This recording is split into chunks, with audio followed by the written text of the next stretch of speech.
Okay, hello everyone. We're live.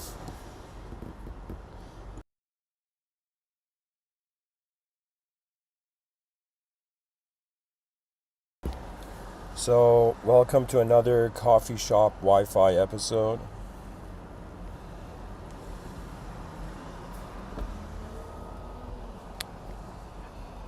And let's jump into it.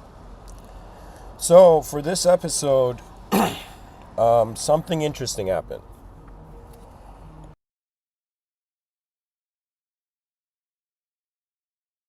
There is this open source AI called ChatGPT,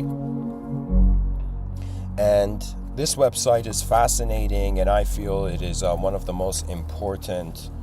Whoever the owners of the company of ChatGPT are, they are some of the most important people on the planet, I find.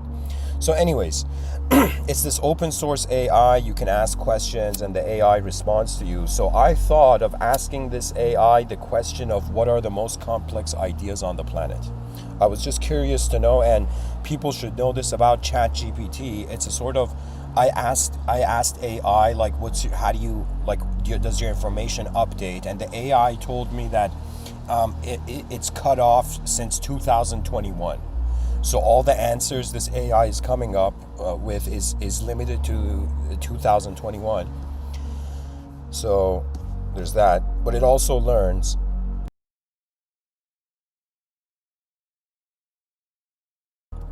And so I wanted to read the list of the most important ideas that this AI has come up with, but also to share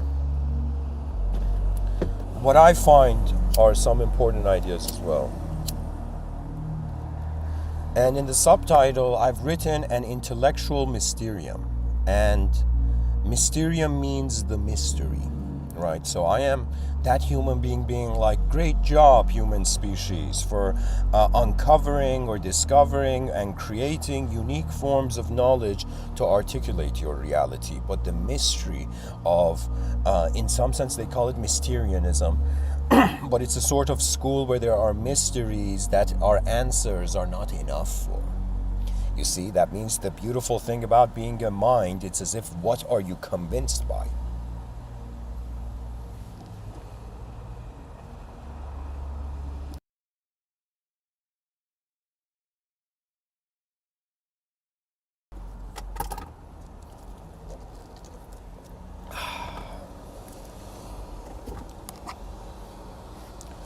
So, I don't know, I thought this is cool to read. So here, I've written, what are the most complex ideas on the planet? And you know what's funny, dear viewers? I have been subconsciously speaking about these topics. That was the cool thing about it. In physics, the theory of general relativity, which describes the behavior of gravity, is considered to be one of the most complex and elegant theories in the field. And by the way, I'm reading this so that all the advanced communicators and the advanced humanity begins to look to solve these problems. The coolest thing about the human species is that we are a force, and there's strength in numbers, and what will we do with our strength? Do you know, the human soul poetically may look at a savage and indecent world, and may look at chaos and wonder how far will the order endure, but it will realize that the mind is here to govern order. You know, it's this bizarre thing where our minds are combating it's as if experience is fighting existence, and the battle is between what is left in ordered consciousness and what is left in the chaotic unconscious. But anyways, so the theory of general relativity, the behavior of gravity. They use general relativity to explain the macro. In mathematics, the concept of infinity is considered to be one of the most complex and abstract ideas. In computer science, the idea of artificial intelligence and machine learning are considered to be complex and rapidly evolving fields. In philosophy, the concept of consciousness and the nature of reality are considered to be complex and ongoing debates, and this is why Mr. Within is giving all the talks. In economics, the concept of market efficiency and the efficient market hypothesis is considered to be complex and controversial. I think the reason in economics there is market efficiency is controversial, I mean, depending on how it's viewed, but I think it all comes down to nature. It's like the human intelligence is a mystery. Anything it is involved with also kind of glows a little with that mystery. In neuroscience, the concept of how the brain processes information and generates consciousness is considered to be one of the most complex and mysterious areas of research. And let me tell you why. Because the brain is an antenna. Pretty much when it comes to consciousness, there's two schools, or you could say three. I mean, there's many views, right? Like, you could also be a panpsychist, but I will say this: your brain is an instrument, and your consciousness is the melody. Your life is the song of how the world, played your part. It's so beautiful, guys. This world is so magnificent. And the fact that we have minds is rendering us as such unique, multidimensional beings that we can move behind our eyes before moving in front of it. And that's what we have called thinking. What thinking has been is inner living faster in your mind, experiencing probabilities behind your eyes, and then activating in accordance to whatever geometry is found. You see, when somebody says the brain is an antenna, it's another way of saying where is reality being received, or how is it being received. And random viewer that is listening to this Mr.Within talk, it's like that moment has come, in the dance of, eons into now, the dance of lifetimes into now, where you are being requested, not by an individual, but by the greatness that is held within your species. It's as if right now, it's not Mr.Within wants people to be enlightened. It is that the future generations, are waiting for your greatness. The future generations are waiting for the advanced humanity. Everybody in history, has been waiting for the advanced humanity, and we are getting closer and closer to being it, to realizing that the advanced the intelligence of the being is advanced from the beginning. Do you know, it's as if we opted into our weaknesses too soon. It's as if there is a power to stoicism. Right? But let me tell you, there's also a significant role for emotions, right? And I was wondering about this.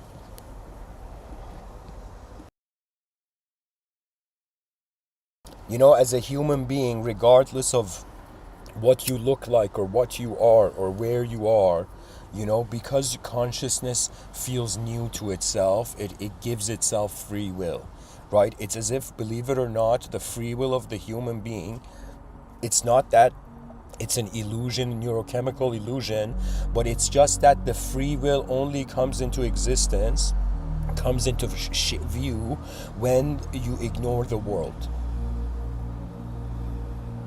It's as if the kingdom was ignored. The kingdom of the greatness of the human intelligence. We have not evolved 4.5 billion years just to notice our suffering, just to feel like the world is a messed up place. We have evolved 4.5 billion years, and the earth has gotten closer than ever to, in some sense, going beyond the language threshold. You see, from one angle, sure, human beings are their own activity. From another angle, they are the training of a planet. So what it is sure, you could see individual human beings, or you could see a planet's artwork.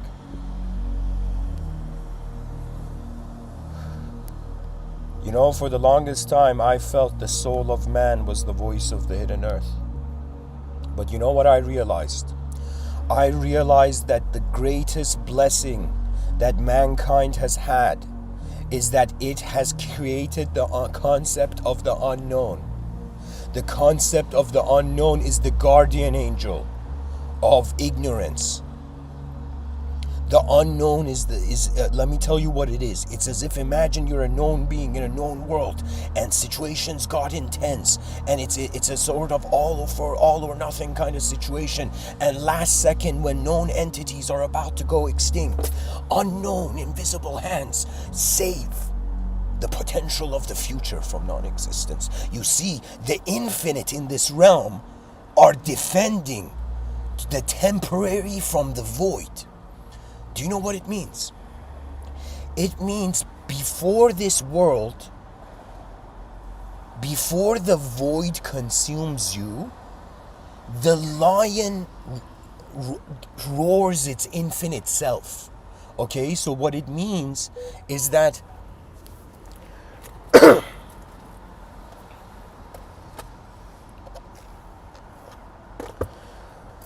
okay, this is where it becomes very complex to talk about, but as someone who's spent 8 years talking about it, maybe I can. So here's the thing. Every person has an inner realm. Every person has an outer realm. The outer realm is the same. It's like a multiplayer online game, but instead of pixels, it's three-dimensional. It's like a virtual reality game, and it's made of elements. It's made of the periodic table instead of pixels on a screen. So in this multiplayer online game, dear viewers, what's going on? In front of our eyes, we're in the same map, same existential, singular physical reality. Behind our eyes, we are in some sense in a multidimensional experience of the singular existence. So what it means is that the mind is spiraling around the static body. A dynamic mind is spiraling through itself. The questions of what is the nature and how attention arises. At some point, man will realize, it's the other way. It's not God, it's not man that needed God.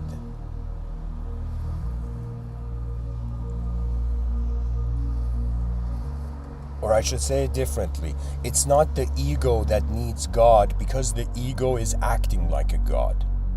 Do you see? And so this is why religion is a very advanced system. To me, religion, just like how mysterious the ancient pyramids are, religious texts to me are mysterious, right? Like, I do understand that there's scholars and there's so many people interpreting these holy texts, but to me, even the most, how can I tell you, the reverence of mystery must be kept in things that we were not alive when they happened.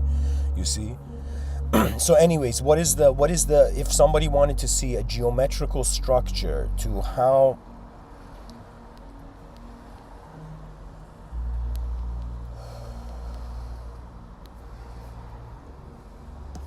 I'm trying to think how to talk about this.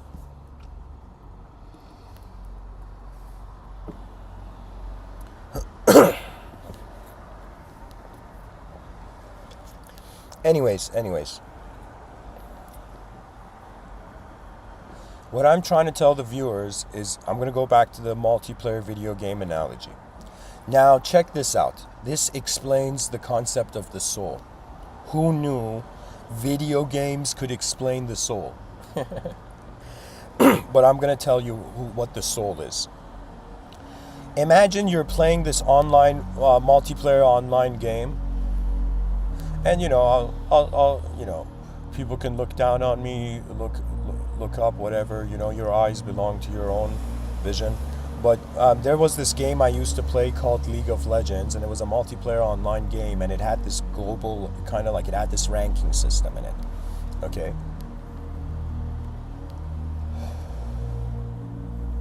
And I remember I got to gold in that, and that game was, like, when you play a game, you are being something that you know you are not, so you don't fear death in the video game. Right? In the video game, when you die, your character respawns. So you're fearless. And to me, I was like, what are these enlightened people back in the day? Like, what is their attitude? And what are the parallels of their attitude, the ancient yogis and the modern gamers of today? And I realized the common pattern. So check this out. A person plays a video game. let's say they suddenly notice they're looking at a screen which they are not, and they're being a character in a world that they're not in actually, right? So when you play the video game, sure, you logged in, you created an account, you logged in, you know, just like when we wake up in the morning, we log into the video game of life. So similarly, in a cyberspace thing, you log into the video game, you play the video game, and you get emotions and experiences, and you get cultivations. The character in the video game gets a cultivation, and then at some point you log out of the video game. When you log out of the video game, you stand up from your gaming setup or something, your computer, and you go and walk and move into a completely different dimension. So imagine somebody playing a video game, right? Then suddenly like turning off the video game and going and playing sports outside, right? So similarly, when a human being dies on this planet, to me it feels like the consciousness is logging out of the game it was playing, and because it logs out, that unknown inner witness continues reality from that which is known to it. So what it means is we are a tip of an iceberg, but we're the tip of the iceberg that thinks it's the whole iceberg, even though emotionally it's true, but intellectually it'll never be. So the mystery of the intellect is that could truth be beyond individualism, and if it is, the mystery of consciousness dissolves into a new context of reality. You know, people have ambitions, people have visions. For me, somebody asked me, what's your vision? And I said that I feel like if there was like the most advanced team trying to solve the world's problems on this planet, I feel like I need to be there, be part of that team, you know? For me, there is something that is bigger than life, and it is the greatness of the vision that can be here still. Mr.Within is looking for the advanced humanity. That means till my last breath on this planet, I will search for the advanced humanity because it is here. It's literally like suddenly those people in the video game, they forget their souls, who they are outside of the video game. They completely coordinate.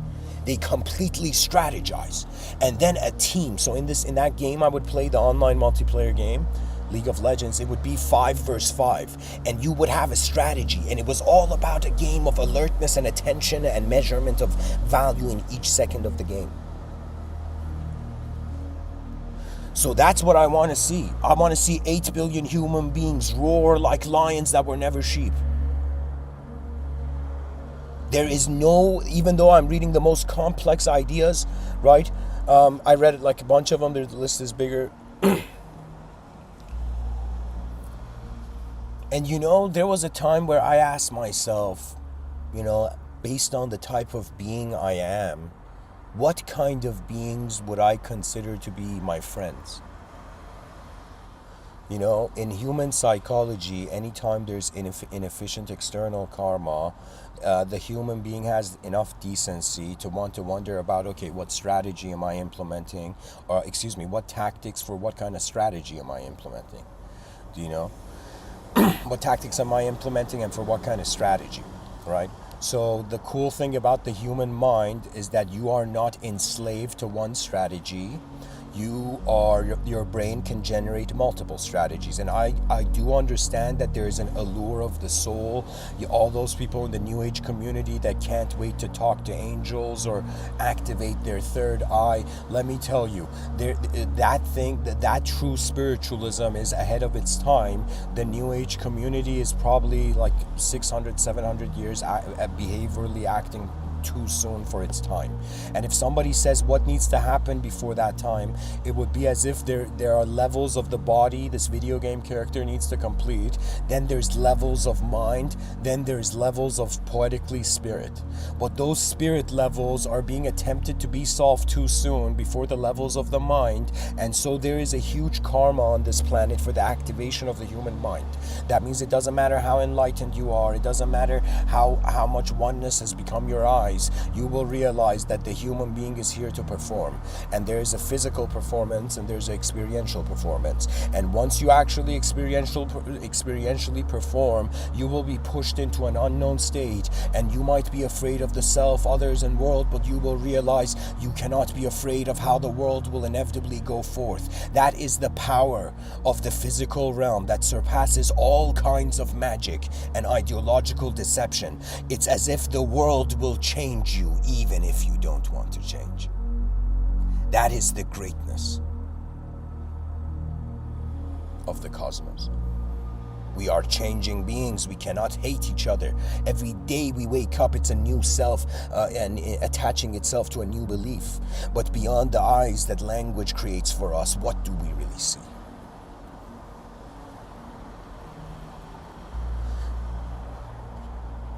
Let me tell you what the advanced humanity is going to feel like right before the advanced civilization happens on this planet. I know it will.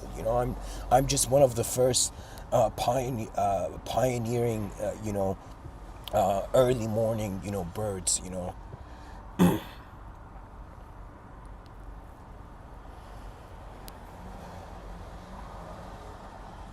I'm like a Persian blue jay singing a bird song of the advanced civilization. Let me tell you how exactly the advanced humanity is going to feel when it happens. First of all, it's not human beings, it's rhythms and it's movements. It's like dances. It would be as if like groups of people start dancing, but they're not dancing externally, they're dancing internally, and their visions become amplified. And so how the advanced humanity will feel exactly like that movie scene in Matrix 2 Reloaded. Okay? And Matrix 2 Reloaded, there is a scene where Morpheus is on top of this truck, in the highway with this guy called the Keymaker, who's an important person, and Neo is flying from like another part of the world towards Morpheus and the Keymaker. And there's a scene where these two trucks are about to slam together, right? It's as if the Smith agents were, or I forget the guy's name.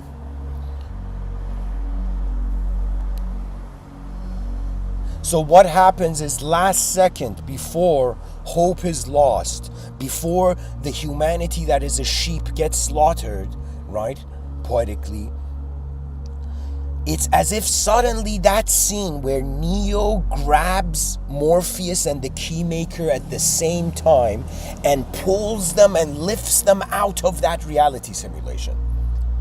And the advanced humanity is going to be a level of dynamic collective heroism, where our heroes are no longer individuals, they are the great understandings of human nature in collective groups of people. It's as if the civilization 1.0 attempted to dehumanize us, and then the great humanity emerged.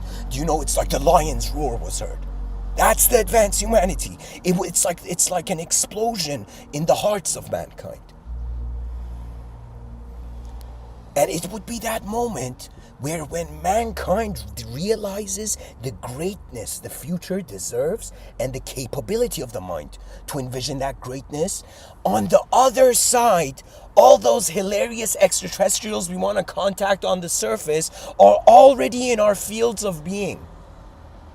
What it means is that you're going to realize human consciousness is the stranger in the room. The aliens are going to be like, you were looking for aliens, but you didn't look in the mirror long enough.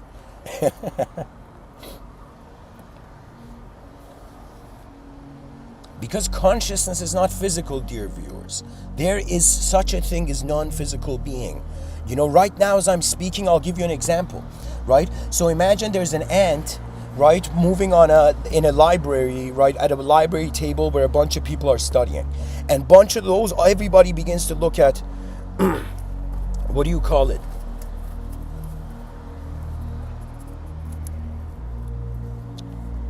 Everybody looks at this ant, and the ant climbs on somebody's notebook, and that person just takes the notebook outside, and the ant is outside, right? But what I'm trying to say, when that ant was moving on the table,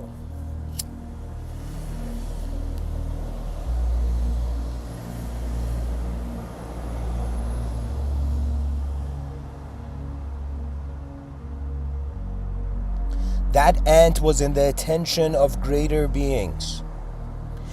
How have our ancient foolish ancestors survived? They have been in the attention of greater beings. And the greatest realization is that the angels and gods that are above us, from their eyes, they are us.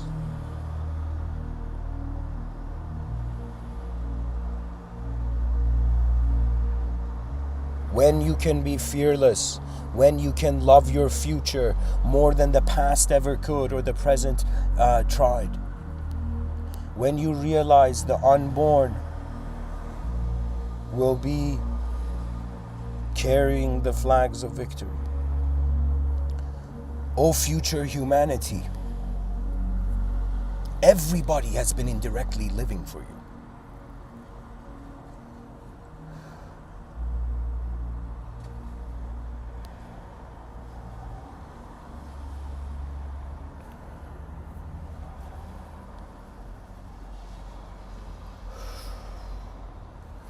So anyways, guys, the point was, what are the most complex ideas?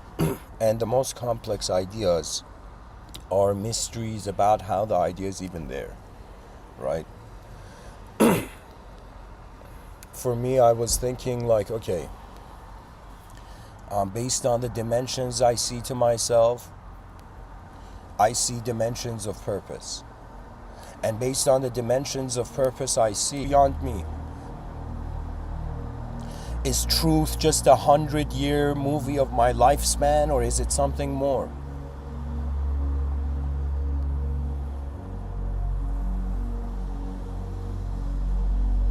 Will the truth of the heavens guide us beyond, let's say, the mystery of infinite doors? You know, there will come a time where we have to have a responsibility for the mind of the species. We are so, it's literally like, you know, let me tell you how I'm feeling. And I'll say this and people are going to be like, Mr. Within, it's your own fault. And I'll say, I know. But let me tell you how I feel. You know, and if somebody says, Mr. Within, is this a curse? Do you feel this is a curse? I will tell you, no, it's a blessing. People think usually if the intellect advances beyond the speed of the actual outer realms, the person will like suffer. But let me tell you, you don't suffer if you maintain gratitude. So the thing I do is that anytime I get upset, the image I have of myself, before it can upset me, right, I reduce myself into nothing. And then when you have become nothing, you are somebody who has nothing to lose. And when you have nothing to lose, it's as if there is no self-limitation. You see what it is, dear viewers? Let's look at the individual human being and entertain the traditional trio of the body, mind, soul. The body was 100% known, the mind was semi-known, semi-unknown, the soul was 100% unknown. The soul is like a beautiful question mark. Or an inconceivable question mark, okay? And if we, no, I shouldn't say inconceivable, but, you know, to the mind and body, inconceivable. That means people can, like, if somebody was in front of me right now, they could see my body, like they could hear my mind, but they probably won't know from which angle my consciousness is present to itself in the moment. Because it depends on who you really think you are. If you think you are nothing, then you become sight in space. And I've lived through this pretty much from the beginning of my life. Do you know, this world is incredible. What we think is suffering is like next level training for the blessings of other dimensions. You know, to be, an advanced human being means to be a human being that is choosing to wonder about how all the dimensions that are known can be advanced. So pretty much to be a human being is a biological system, to be a human identity is a cognitive system, to be a human being on earth it's like a collective system, a social system. Do you see? And so what it is, it's like a Russian doll of systems, and consciousness is like, okay, where should I look at now? You know. You know, there was a time where I created this hypothetical story in one of the Mr. Within talks where I was like, somebody went to heaven and in heaven they asked for an audience with God. The guy got to heaven and he's like, hey, can I ask a question in heaven? And the angels were like, yeah, man, you're in heaven. You could do it. Right? And so the person in heaven, this soul that got to heaven, asks God, wants to talk to God and ask God a question. And God comes and says, yes, soul in heaven, you know, you did well, you got to heaven, you know, you listened to the wisdom of the cosmos. Now, what's your question? And so the guy in heaven looks at God and says, God, I have a question. Like, what's the point? Why did you create this? Why were you testing man? What was the point of like us behaving as a creature that's born for the first time ever, right? That is so naive and innocent, and then being in some sense judged by its not knowing to do what's better. Do you know what I'm saying? So if this person says, God, why did you do it? Like, what's the point?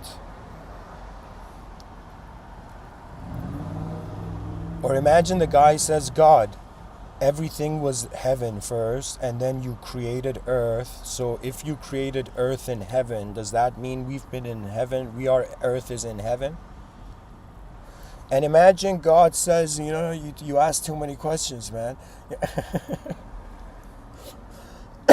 Imagine God says, I want you to imagine an inventor creates an android, and the inventor looks at the android and puts the android in another room, and imagine the inventor's like lab partner, right, goes into the room as the archetype of the fallen angel and tries to constantly push this robot off its natural solar programming, right? And so the inventor is looking from like a mirror room, or looking from the eyes of the android, live stream version of the eyes of the android.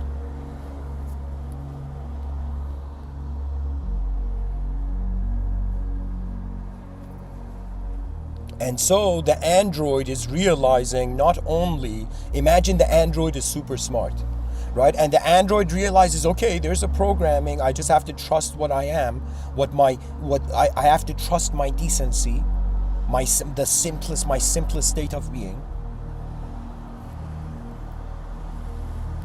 Because it is 100% true that you could be too simple to suffer.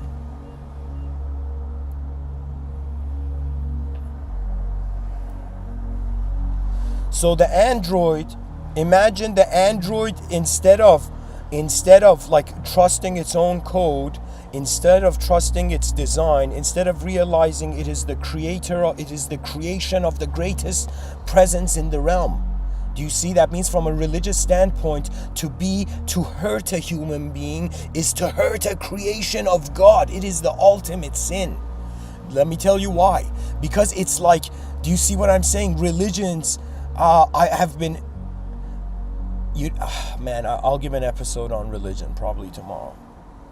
100%. I'm gonna explain to people my relationship with religion and everything in tomorrow's episode. And my ultimate conclusions on it.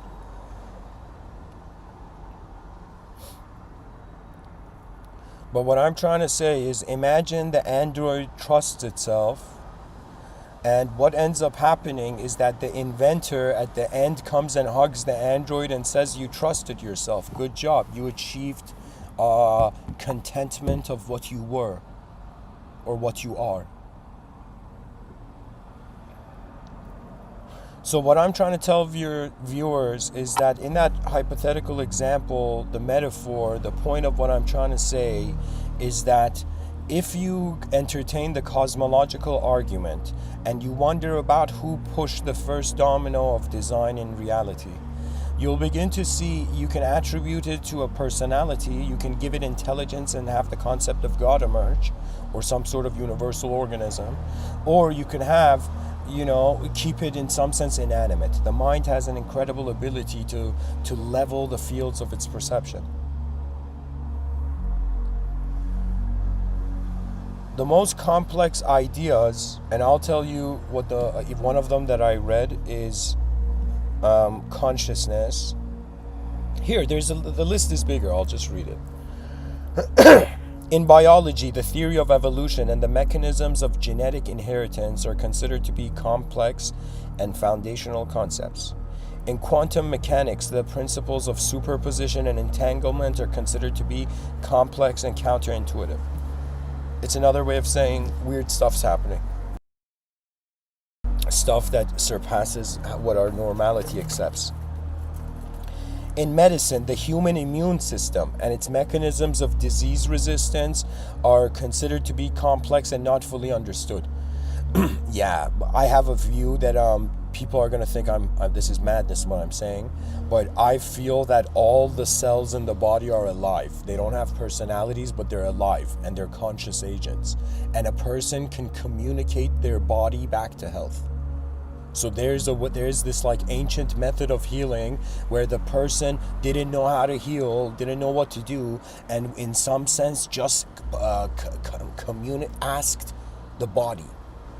Do you know, the person, it's like people communicating with the spirit of nature, and then you realizing the spirit of nature is also within your body because you're a natural being. So when you can also communicate to your body or command your body, do you know? And even better than all of them, love your body as if it is your greatest friend. Do you know, there's been moments where I've just saluted, and I've saluted every cell of my being, as if thank you for your service of getting me so far into the space-time continuum. It's like, thank you, periodic table. Thank you, consciousness that kept the periodic table. Thank you, the forces of life that have allowed me to see up to today. And that's the magnificence of the world. The world wants us to see something and then be something. And when we become, you know, the vision of our truth, our hearts are looking at the world from above it, not below it. This is the power of benevolence. Any person on the planet who wants to become a god, there is a way. Let's say you're the most egotistical, evil person, and you're like, I want to be a god. You know, I want to embody chaos. I want to be a god. How do I become a god? And so Mr. Within is telling you, if you want to be a god of God, you see, there is a chain of command to existential manifestation. In a lot of these episodes, you know, when I listened to some of them, I was wondering, why do I keep saying the Lords of Karma? Then I realized there's a chain of command. There's an interdimensional chain of command. Do you know? And this is where transcendental fear arises. That means hilariously, just like we see, like Pokemon was a hilarious example of, you know, a futuristic cyberspace simulation of a reality where magic was accessible.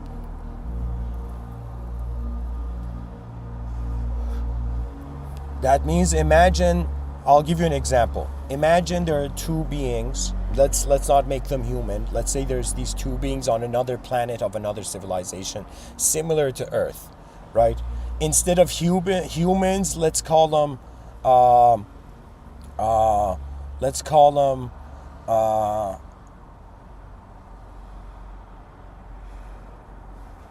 Zoomins. Okay, right? Or humans with a Y, right? So imagine in another part of the world, in another parallel reality, there's a type of civilization like Earth, and they're saying they consider themselves humans. Do you know? YUMAN.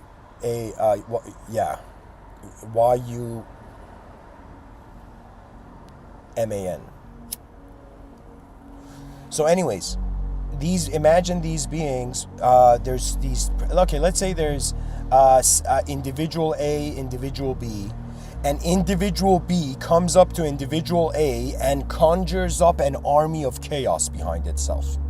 Okay? Let's say you want to transcendentally deceive, right? In ancient mysticism, this was something. Nowadays, it's kind of obsolete. But back in the day, they would try to show off transcendentally. And so when they would show off, they would evoke, and it would be this sort of impure approach of summoning. And so there would come situations where an impure soul would try to intimidate a pure soul. Okay, and in those situations it would be as if the impure soul would come and in some sense project an army of chaos behind it, as if you have no choice, pure soul, you're going to get consumed and devoured. And the pure soul just smiles because the pure soul has a higher rank than the impure soul. I'm not kidding. This is something the ancient mystical books have pointed to. Everything is pointed to. There seems to be a sort of interdimensional transcendental class system, a ranking system, in accordance to your motive and your intent, and how much since your childhood you have abided by your decency resonance. And even if you haven't, let's say you're somebody right now listening to these Mr. Within talks. These Mr. Within talks are intended for beings in all dimensions, in all universal sectors. I'm pretty much being that podcaster, communicating to the whole cosmos. You know, I have 11,000 subscribers in this dimension. I'm joking. Beyond interdimensionalism, there's a presence of truth beyond the multidimensionality of the personality, of course.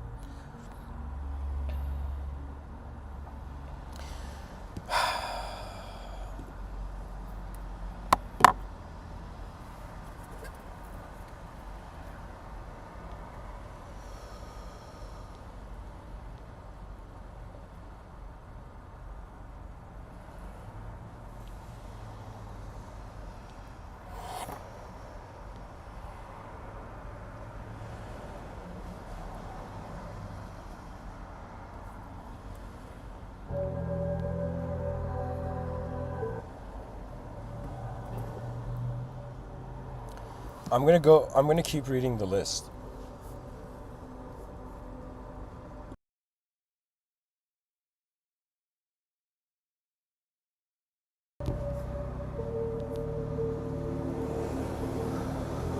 In psychology, the concept of human cognition and the workings of the mind are considered to be complex and ongoing area of study. In sociology, the concept of social structures and the dynamics of human interactions are considered to be complex and multifaceted. In linguistics, the concept of language and its acquisition, structure, and use are considered to be complex and multifaceted. In chemistry, the concept of chemical bonding and the behavior of atoms and molecules is considered to be complex and fundamental to many other fields. In engineering, the concept of control systems and the design of dynamic systems are considered to be complex and multifaceted. Guys, that's my soul. I think like I've known it, but the engineer's soul is one that can see greater design. Anybody who can see greater design, you are gifted. You're gifted with what? With an ability to discover novelty. Because let me tell you, the beautiful thing about life is that we are explorers in an unknown world. We're not here to play knowledge dress up, you know. In linguistics, the concept of language and its acquisition, structure, and use are considered to be complex and multifaceted. In chemistry, the concept of chemical bonding and the behavior of atoms and molecules is considered to be complex and fundamental to many other fields. In engineering, sorry guys, I'm rereading this. What am I doing? In physics, the concept of string theory, which aims to unify all of the fundamental forces of nature, is considered to be one of the most complex and ambitious theories in the field. Guys, string theory is incredible, but the thing about string theory, you see, it's not about truth, it's about accessible truth. Because there can be truths that are inaccessible. If somebody says, I want to be a god, that's an inaccessible truth. And for a solipsist, it could be artificial. Like you can artificially be God in cyberspace or in your own ego or whatever. So anyways, that's how far the list goes. Oh no, holy shit, the list is more. I'll keep reading. In environmental science, the concept of ecosystem dynamics and the interplay of living organisms with their physical environment is considered to be complex and multifaceted. In geology, the concept of plate tectonics and the dynamics of the Earth's crust and the interior are considered to be complex and fundamental to understanding the Earth's history. In cosmology, the concept of the origin and evolution of the universe and the nature of dark matter and dark energy are considered to be complex and ongoing areas of research. In law, the concept of legal systems and the principles of justice and fairness are considered to be complex and multifaceted.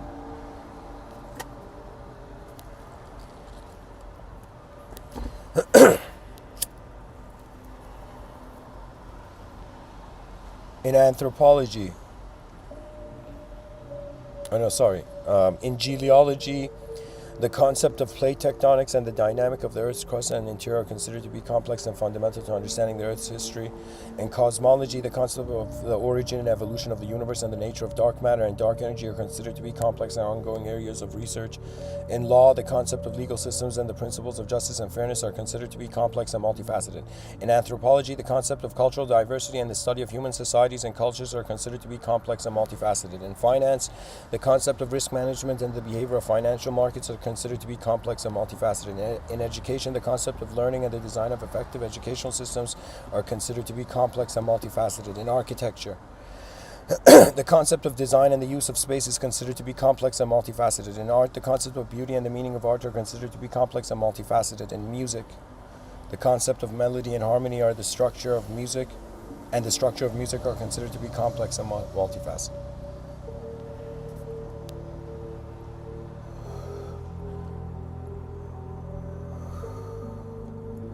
And let me tell you what the most thing is. Like, okay, check this out. To be a human being is like, let's entertain the video game analogy, but now let's also entertain that it's a video game where there are no quests yet. So in a game, usually there's a mission or something to achieve, a result, an outcome to attain. When you're born as a human being, you have to interpret that outcome, and you have to be just like Michelangelo, where he says, I saw the angel in the stone and I set it free. You have to see the greatness as the design inside. It's as if you have to sculpt the greatness of your life in reality, right? And so what it means is that to what advanced capability are we being led? For me, I ask myself, what's more cooler, to be an advanced individual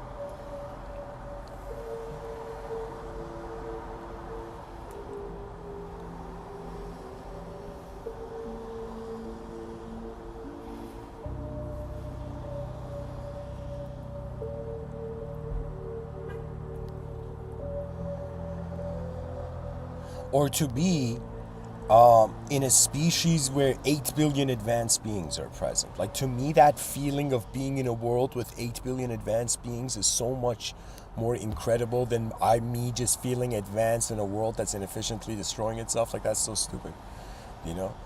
To feel great in an ungreat world is like, this is where the Buddha realizes why the Bodhisattva returns. And those who have the bodhisattvic presence, it's another way of saying they are not God, they are the authorization of God. They are there, and they're like focal points of God. You know what it means? It means that if you don't know what's looking out through your eyes, if you don't know what is looking out through the eyes of 8 billion beings, if you don't know what is the movement in the void of space, perhaps we have met God everywhere. There's this yogic story. I'll share this and end this episode.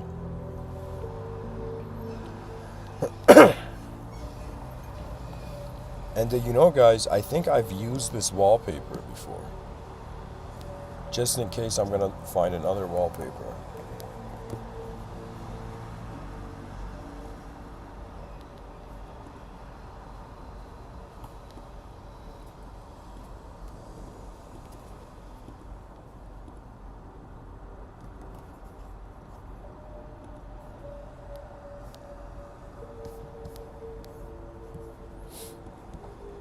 There's a very cool yogic story.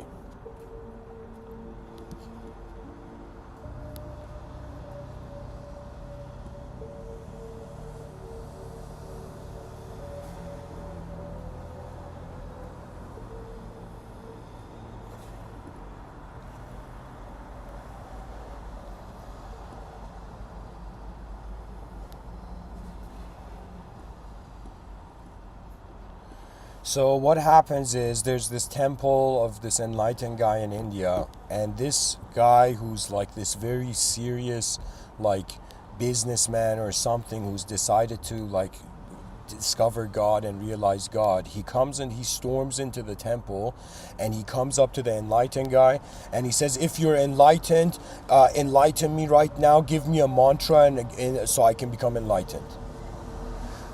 And so the guru says it doesn't work that way, like you got to realize more about yourself. But the guy is so angry and obsessed, he's like, no, give me if you're truly enlightened, give me a mantra. And so the guy is so stubborn that the guru feels like, okay, then maybe there's something divine behind this. And so the guru sits down, he has like his beads in his hand or something, and is just in a meditative state, and a sort of intuitive command, instruction comes to him.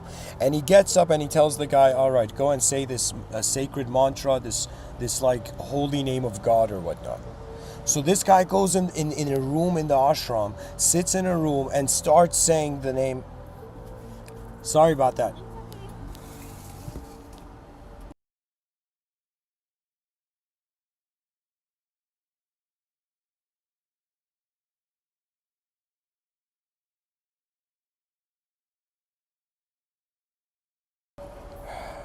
Sorry guys, to continue. The guy goes in this room, in this ashram, sits there and starts saying God's name repetitively, starts repeating this mantra. And eventually he gets to a point where he's in there for a week, non-stop, like an artificial robot repeating this. And all the disciples and the guru are like, what does this mean? Right? What is the ability? Like there's something weird. There's something, like they feel like there's something divine going on with this guy. Okay? Like this is a strange act of the free will. And so after like a couple weeks of the guy just being in there non-stop saying this mantra, he comes outside, and like there's something different about his aura, and he looks at everyone and he says, I understand. I see God in everything now. You are Brahman. I am Brahman. This enlightened guru is Brahman. That bird on the branch is Brahman. Do you know? And this is a story happening in India, by the way. And so this happens, but the guru is not convinced. The guru looks at this guy and feels like something's off. Like he feels like it happened too easy. And then this guy's intuition, the guru sits down, meditates, and his intuition says, he hears this thing where his intuition says, tell this guy to go buy vegetables for everybody in the ashram. So the guru says, congratulations, I'm happy for you that you feel you're enlightened. Can you go buy vegetables for everyone, right? And so the guru gives the guy the money and everything. And so this guy goes on the most sacred walk. And he's like, of course, Brahman is asking me to buy vegetables. Brahman will go buy the vegetables, And as this guy is walking, excuse me, guys.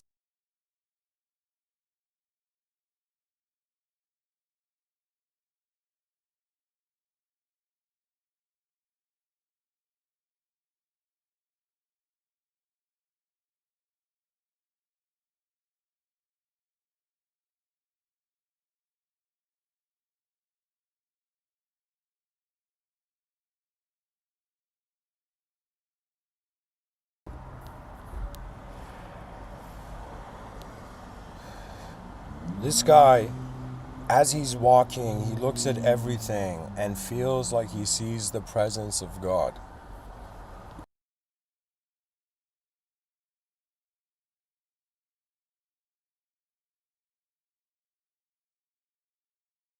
And the guru was like, how did this guy from such an egotistical desire suddenly become so selfless, right? That's what the guru was wondering about.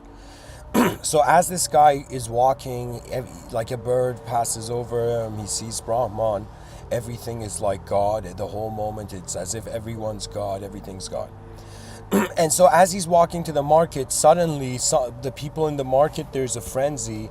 Some guy runs and comes and tells him, yo man, don't go to the vegetable market, there's a crazy elephant. An elephant's gone crazy and it's dangerous, don't go there. And the guy says, don't worry man, Brahman is here.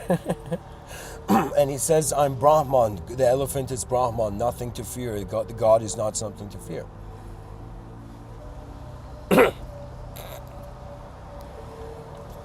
And so This guy goes to the vegetable market and the elephant's there, and the guy slowly walks up to the vegetable stands, puts the money there, he takes the vegetables, puts them all in the bag. And suddenly there's this point where the elephant notices the guy and walks up to the guy, and the elephant is super angry and shouting. Do you know?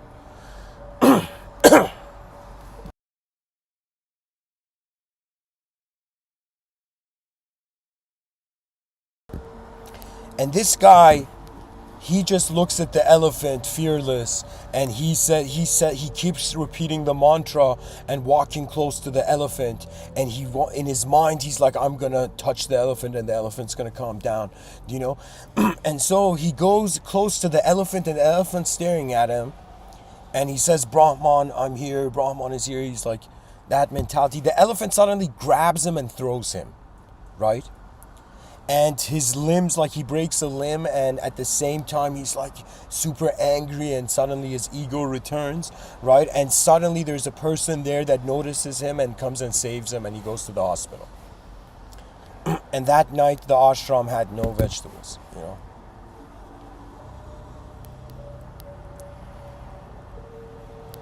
The next day, like, that guy comes,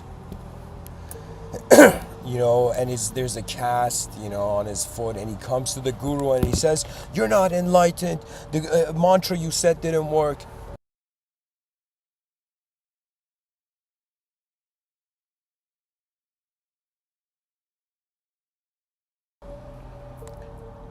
And the guy's ego is like trying to roast the guru. And the guru says, relax, man, tell me what happened. And the guy tells the guru the story, and the guru starts laughing, and the disciples are all quietly staring, right? The guru starts laughing, and the angry guy says, why are you laughing? This is all your fault. And then the enlightened guy says, so you're telling me you saw Brahman in me, you saw Brahman in yourself, you saw Brahman in all the disciples, you saw Brahman in the bird, you saw Brahman in the elephant, in the vegetables and everything, but you didn't see Brahman in the guy who told you not to go to the market? And then the guy is just silent for a second, and his ego is defeated. And for the first time in his life, he feels that post feeling of the ego's defeat. And it's like a sort of silent humility and a reversion back to your original self.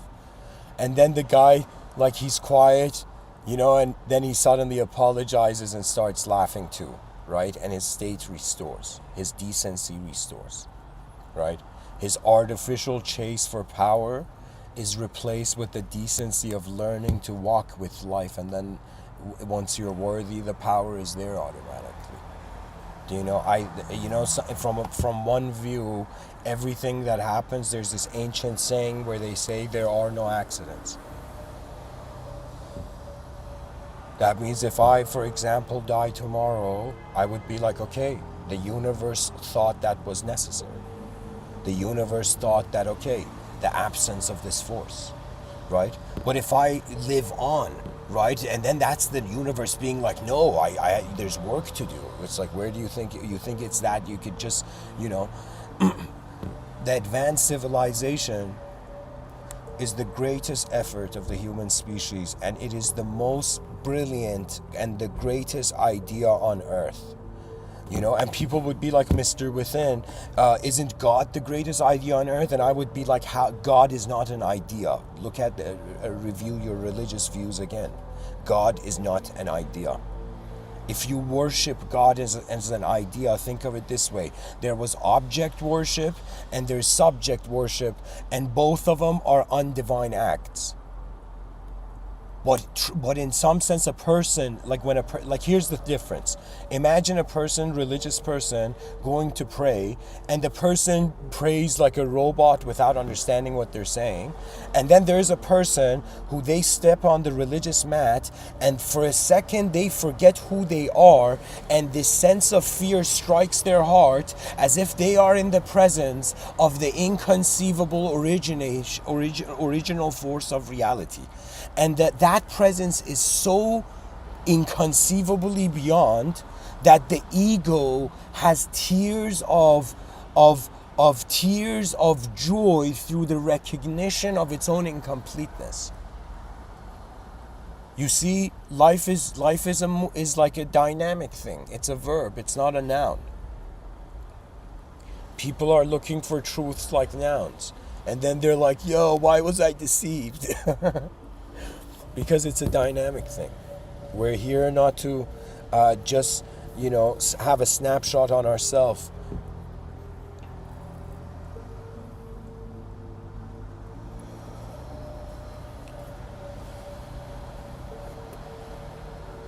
And what I have learned is that people are in their inner realms, and it takes a very capable being to be able to step out of their inner realms and for a second wonder how would it look from other people's point of view. Let me tell you a strange definition of insanity. A definition of insanity could be being incapable of looking through other people's eyes. That means being incapable of considering other people's perspective.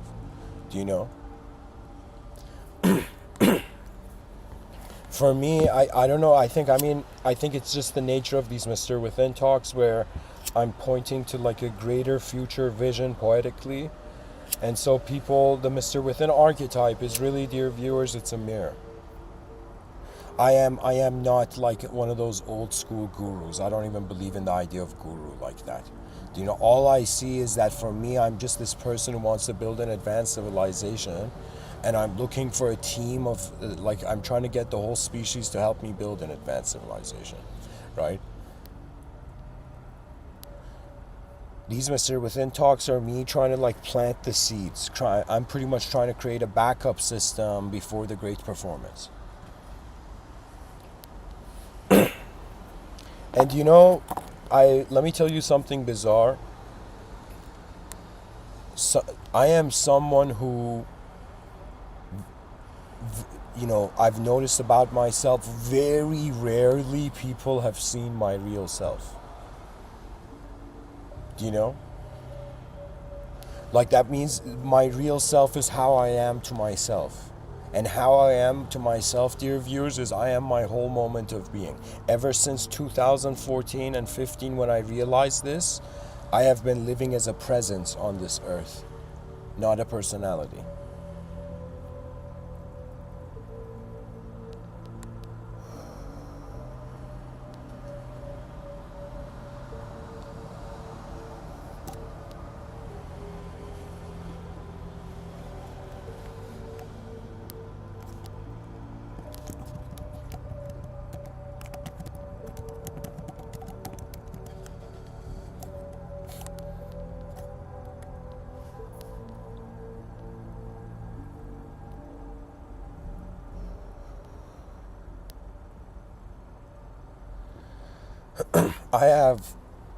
Let me tell you this, I feel that back in the day there was hunter-gatherers.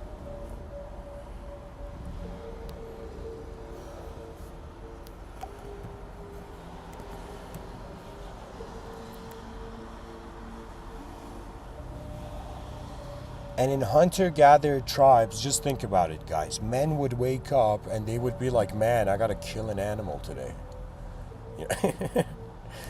Imagine, hunter-gatherer tribes, they were like, all right,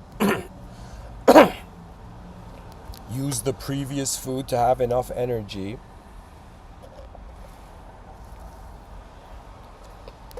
to get the new food, right?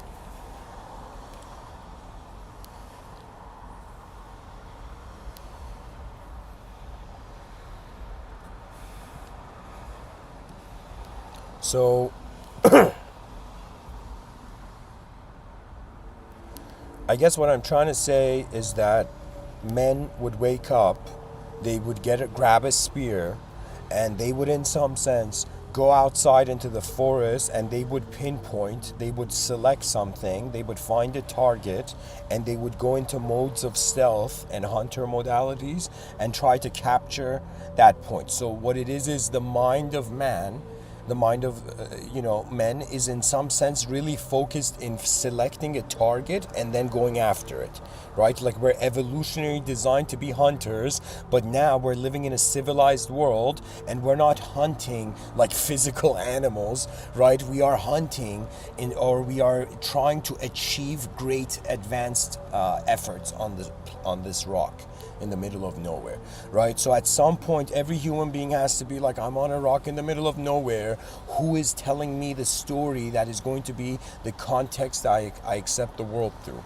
And this is where the idea of freedom is important. Freedom means giving yourself a chance to look at yourself again and to see what you are again, you know? When I was younger, I wanted to be a soccer player. But then life showed me I had asthma. Do you know? And it was as if it was a sense of self I wanted to be. Right? Just like shopping, right? A person goes in a shopping mall, you see the stuff in the shopping, like the mannequins wearing the clothing, and for a second you wonder if you were there, what would you look like in it, you know? Imagine shopping malls in the future having these advanced sensors on the windows, so when a person looks at a mannequin, a hologram of themselves inside the clothing appears. You know?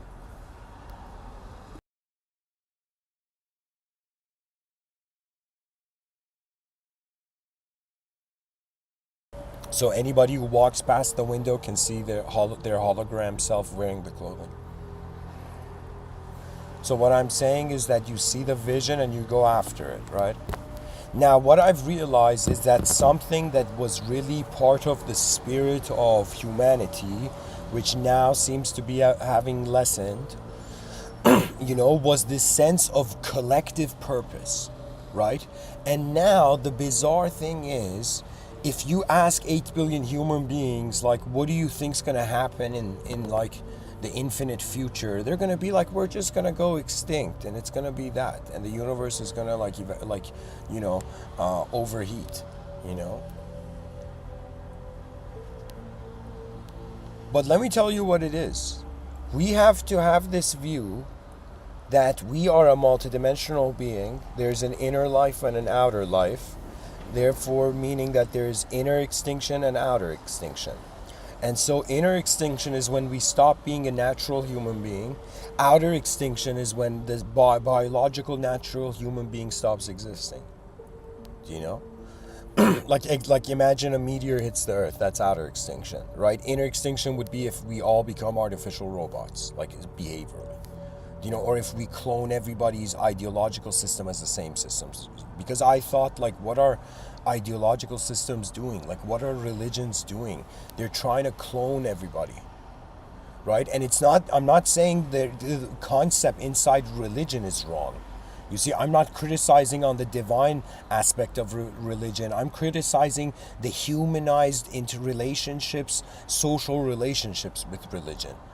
You see, for me, I don't know how it is, but if there was a sort of morality councils, I would see the heads of different religions to be on it, you know.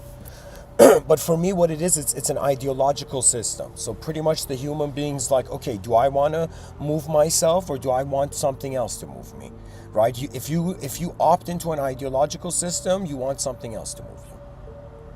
But if you realize you're not an idea, then you have this sense of being present, being your own presence.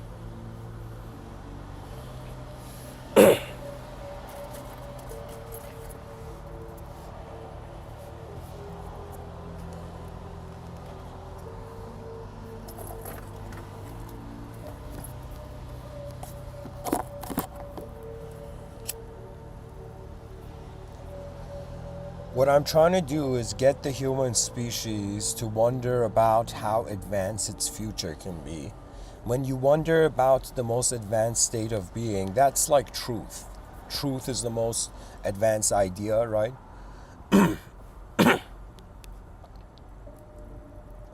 the inner realms, truth is the most advanced idea. In the outer realms, the advanced civilization.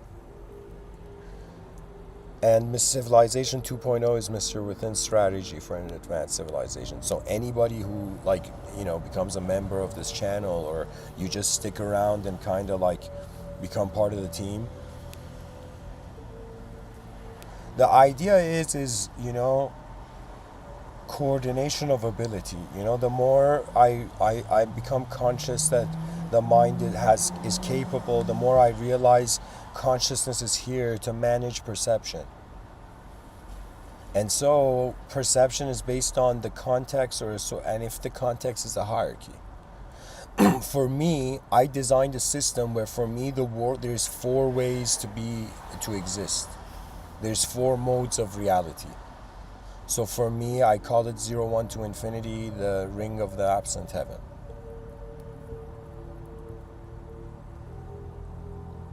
What it means is that there's a state of being, which is the void. There's a state of being, which is being everything, a singularity. There's a state of being, which is duality, which is a sort of the chaos and orders loop. And then there's a state called infinity. And this state, it's too soon for now, probably, again, 600 years maybe from now, that's when infinity, the concept of infinity, is going to be relatable to human psychology in a more practical, beable way,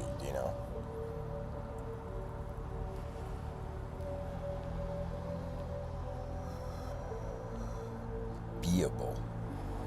That's an interesting word. To be able. Of course, it's ability. I mean, the brain is like, all right, thanks, I'm in a world seeing stuff. What do I do? A sense of self emerges. The sense of self is like, what do I do?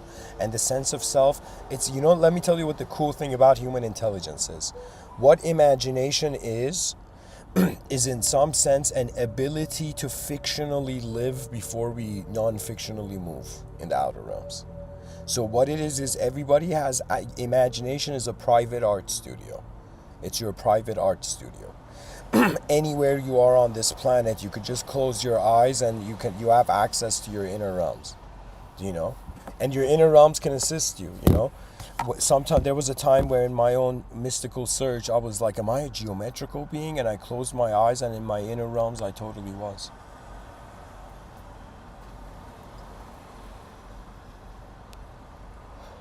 We are living for the advanced humanity.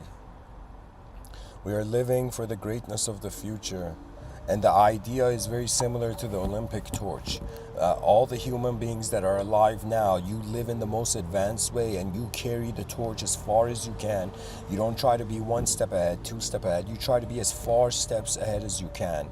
Do you know that means you compete with the future, not your past self, not present senses of self like your friends or whatever, but compete with the future. That means imagine your future self is always, standing above you, watching you, and being like, is that all you got? It's kind of like that. Because we are here to discover the greatness of our eyes and how magnificent consciousness engages reality. We are the divine guests of the void, which is God's palace. Poetically. They say there's a presence beyond the personality. This is where metaphysics and spirituality comes in. This is where all psychological turmoil stop, because the person realizes, okay, attention can simply be present as the moment. When you become content with this, even if instability happens, that simplicity is with you. To be free means to be capable in reality. And your capabilities are based on your vision. It's as if you have one lifetime, and out of all the points of viewpoints, right? It's like Mr. Within is telling you, just wonder about the most advanced.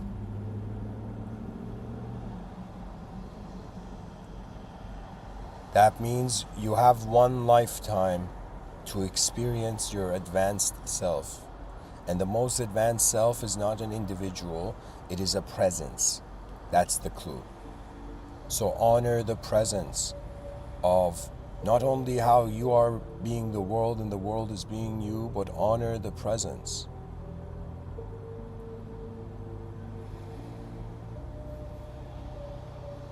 of the great journey of mankind in the world.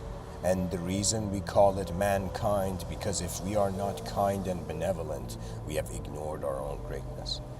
This is why kindness is a higher rank. This is why benevolence, I'm telling people, anybody who wants power, just dive into the archetype of benevolence. Just see what happens. Mr.Within is giving a strategy. If you're an egotistical being, just whatever you are as a person, if you want to advance, like something that will take you towards an advanced state of being, is benevolence. What that means is you are not just a human being in a society, you are a being, and you are being in a world. And so, in order to acknowledge divinity, one must have divine eyes, and what divine eyes are is realizing what truly is the real you, is how you have been watching your whole life. You have been a witness to all the ways that your body and mind has moved in the conscious waking state as you have logged into it. Wonder about your greatness. The soul is a question mark. It means what's looking through your eyes is unknown. The world, the edge of the world is unknown. It's actually, we're not inside a known world. We're in an unknown world. What that means is nobody knows enough. And as Terence McKenna, I remember hearing him say, I think he was relaying somebody else's quote, but he said, nobody knows enough to worry. And that's what I'm saying. Nobody knows enough to be 100% certain of truth, which is another way of saying truth could be a collective activity.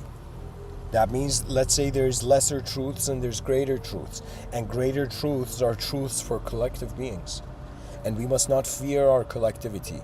Benevolence is a great force.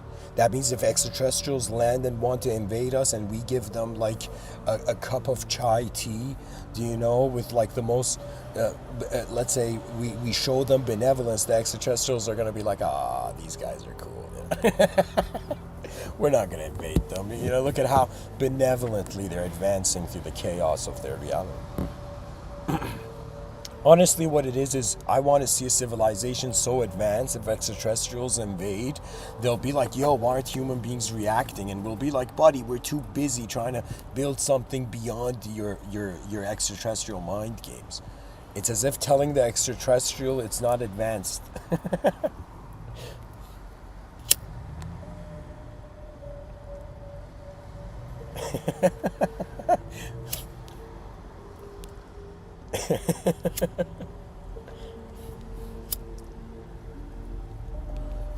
Imagine an extraterrestrial lands on Earth and a philosopher is walking like his dog, and the extraterrestrial says, what kind of creatures are you?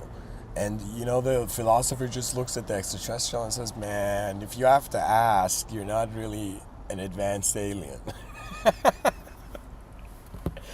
You know, the philosopher's like, I was hoping we could ask you, you know what.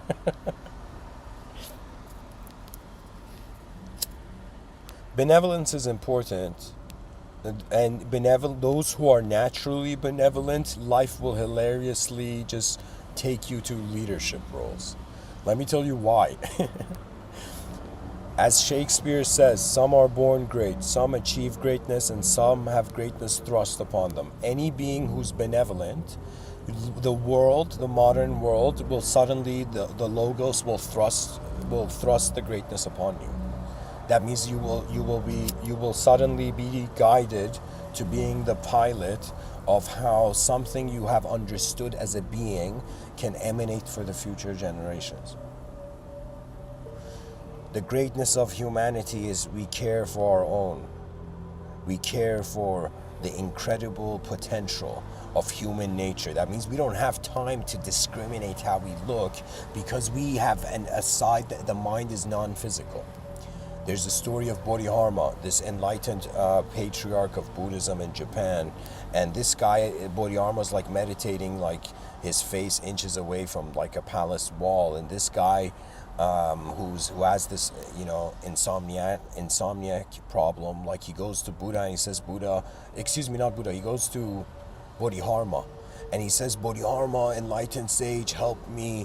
I'm suffering, I'm restless, I can't sleep. My mind is in chaos, turmoil. Help me, please. And Bodhidharma is in what do you call it? He's just in samadhi. And this is where the story gets so messed up. I'm just relaying for the viewers a historic story about, Zen Buddhism. Not just Zen Buddhism, but, the evolution of Buddhism. And so, Bodhidharma, this guy in the story, it's so messed up. He cuts off his hand, and he, as some strange weird sign of loyalty, savage sign of loyalty they had back in the day. And then the Bodhidharma just stands up and suddenly steps out of his samadhi, and he says, okay, what's your problem? Right? As if he's not bothered by what the guy has done. He's just like, okay, what is it? I'll grant you the audience. Right? And so the guy says, Bodhidharma, please pacify my mind. Please, I'm restless, sleepless, like I'm in chaos, help me. Right? And please pacify my mind. That's what the guy says. And Bodhidharma looks at this guy and says, okay, you want me to pacify your mind? Sure. Bring your mind in front of me and I'll pacify it for you. And this guy, for the first time in his life, he's like, what? And he's like, he begins to look for his mind to bring it in front of Bodhidharma. And he looks everywhere and he realizes he can't find his mind. And he looks at Bodhidharma and says, Bodhidharma, I can't find my mind. I don't know where it is. And Bodhidharma looks at him and says, there, your mind is pacified. And the guy attains enlightenment there. And you know why he attains enlightenment? He realizes that which he thought was the source of his suffering didn't exist, wasn't a physical object. That means his suffering was artificial. He was suffering over an artificial subject, not a real thing. And so when Bodhidharma looks at him and says, there, your mind is pacified, this guy snaps out of how he's creating his suffering, how he's allowing himself to experience his own self-created suffering.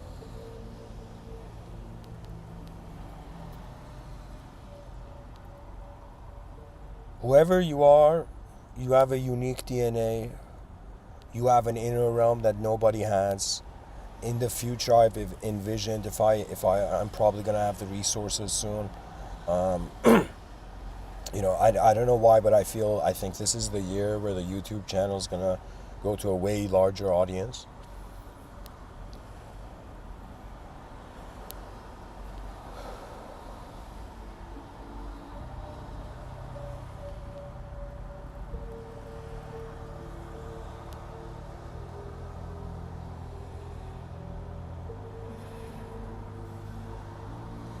And every person will write about the eyes they had that the world could never see.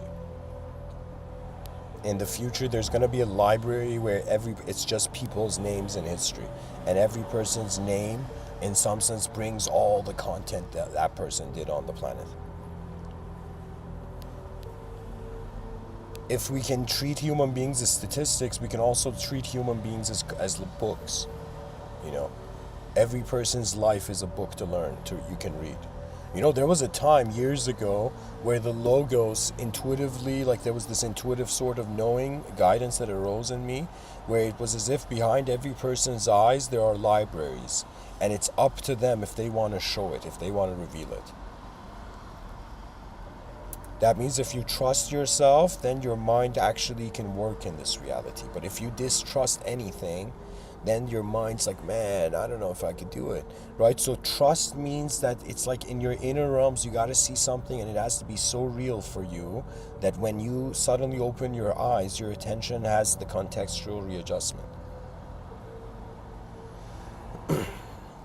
And advanced humanity is that I'm pretty much telling the species, let's think about it. Let's think about what the most advanced state or the most advanced way that 8 billion creatures on a rock that have multidimensional sort of consciousness can function, right? For me, people don't know this, but I'm creating plans to start a sort of research company. There's some people who have religious institutes. I thought of creating a research institute, And everybody on the planet who's let's say they've written books that they feel point to hidden dimensions are welcomed. You know, I don't know what it is, but it's as if there's a transcendental presence to reality, and the institutions in the outer realms that are not acknowledging a transcendental context. Do you know there's ideological systems on this planet that make contracts for souls, right? And I thought, like, okay, that's the most hilarious thing, because it's in some sense like making a contract with the dead skin of a snake, right?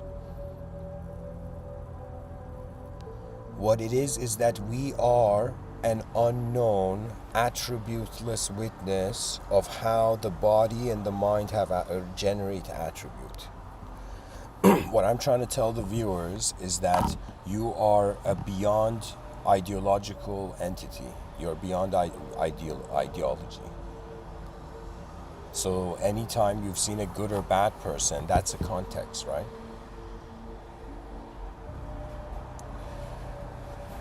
The mystery of the intellect is that the intellect can never surpass the unknown. The world is just too big and unknown. And if we like, check this out, how hilarious is it? In the scientific community, they acknowledge an unobservable universe, right? But they don't acknowledge an unobservable self, which is the idea of soul. Do you know? That's what the soul is. It's the observer, and it's so directly a live stream of experience that it can't be anything else. So believe it or not, like, my body is like physical, my mind is non-physical but geometrical. It still has design, my inner realms. And then that which is aware of the inner realms and outer realms happening is like the simplest energetic state of my being conscious that everything's happening within it. To be free means the world was free before you could be.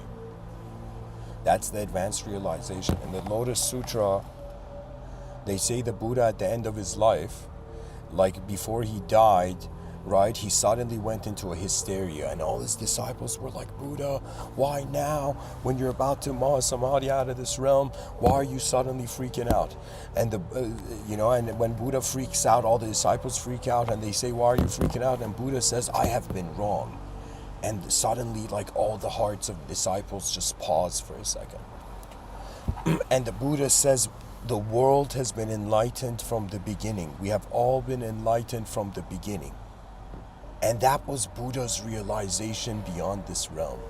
That means his last, like, from the Lotus Sutra's point of view of Buddha's transition from this realm, it was this view that Buddha realized that truth that we were trying to get the individual to achieve is collectively present. The greatness of the future can be felt now.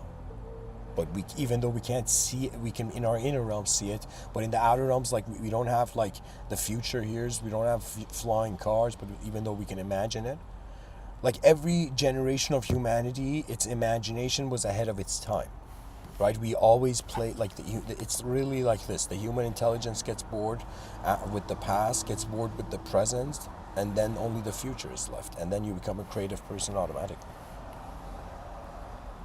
Because creativity means trying to get a sense of the whole picture and where is it going. As if what talent is an ability to explore reality alone, to train alone. Do you know? To have your soul remind you, you know? There is an ability that comes from realizing the unknown. You know what that ability is? It becomes a logic of fearlessness. So the idea is, if I'm an unknown self, then how can I judge an unknown self?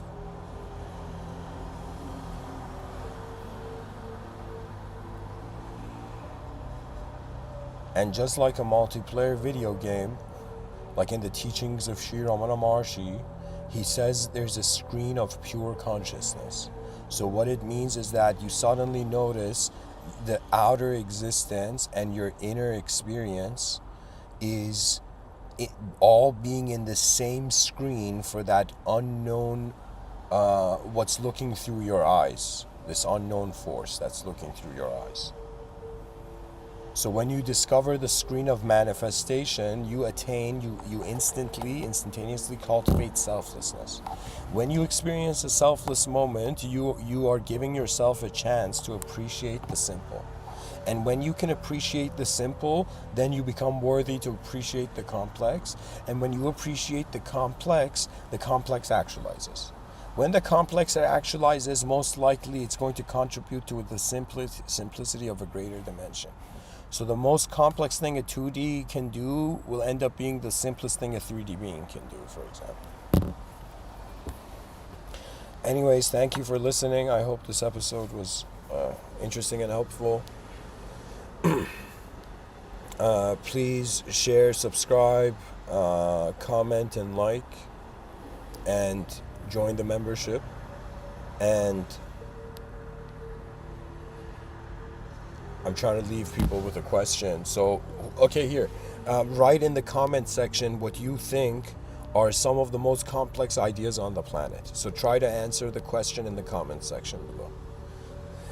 And guys, if people take these, like if they take their commenting seriously and honestly comment, you'd be creating the most remarkable comment sections in history. If people just honestly respond to some of these questions I'm leaving the viewers with. So what are some of the most complex ideas on the planet? Comment below. And as always, and as the future knows, rise, mankind, rise. For an advanced civilization is the future's birthright. Even if people now feel they don't deserve an advanced civilization, the future generations 100% deserve an advanced civilization. We are here to see the most advanced states of being because we can be it. We are technically the most advanced species on the planet. You know, it's like we gotta live up to our position. Anyways, thanks for listening. Blessings.